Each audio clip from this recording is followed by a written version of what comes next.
મહિલા મહાવિદ્યાલય વડોદરા ખાતે એનએસએસ વિભાગ અને ઇતિહાસ વિભાગના સંયુક્ત ઉપક્રમે સ્વામી વિવેકાનંદની જન્મ જયંતિ નિમિત્તે યુવા દિવસ ઉજવાયો। જુઓ voice of Mahisagar news channel પર આપ સૌ દર્શકોનું હાર્દિક સ્વાગત છે। મહિલા મહાવિદ્યાલય વડોદરા ખાતે એનએસએસ વિભાગ અને ઇતિહાસ વિભાગના સંયુક્ત ઉપક્રમે સ્વામી વિવેકાનંદની જન્મ જયંતિ નિમિત્તે યુવા દિવસની ઉજવણીનો કાર્યક્રમ આયોજિત કરવામાં આવ્યો હતો। કાર્યક્રમમાં વિદ્યાર્થીનીઓએ ઉત્સાહપૂર્વક ભાગ લીધો હતો। યુવા યુવતીઓ પ્રેરણાદાયક મહત્વની બાબતો રજૂ કરી હતી। તેમની સક્રિય ભાગીદારી બદલ તેમને ઇનામ આપી પ્રોત્સાહિત કરવામાં આવી હતી। કાર્યક્રમ દરમિયાન કોલેજના સમગ્ર સ્ટાફની ઉપસ્થિતિ રહી હતી।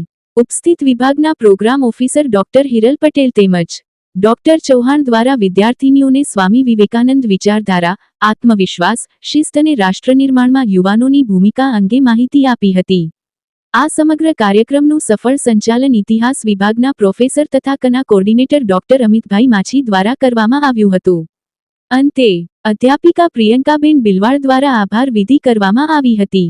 સ્વામી વિવેકાનંદની જન્મ જયંતિ નિમિત્તે આયોજિત યુવા દિવસની ઉજવણી ઉત્સાહપૂર્ણ અને પ્રેરણાદાયી માહોલમાં સંપન્ન થઈ હતી। Bureau report voice of Mahisagar news. અને આપ સર્વેનું હું શબ્દથી સ્વાગત કરું છું। આપણી પાસે સમય ઓછો છે એટલે કાર્યક્રમ બને એટલો વહેલો પૂરો થાય એના માટે આપણે સતત પ્રયાસ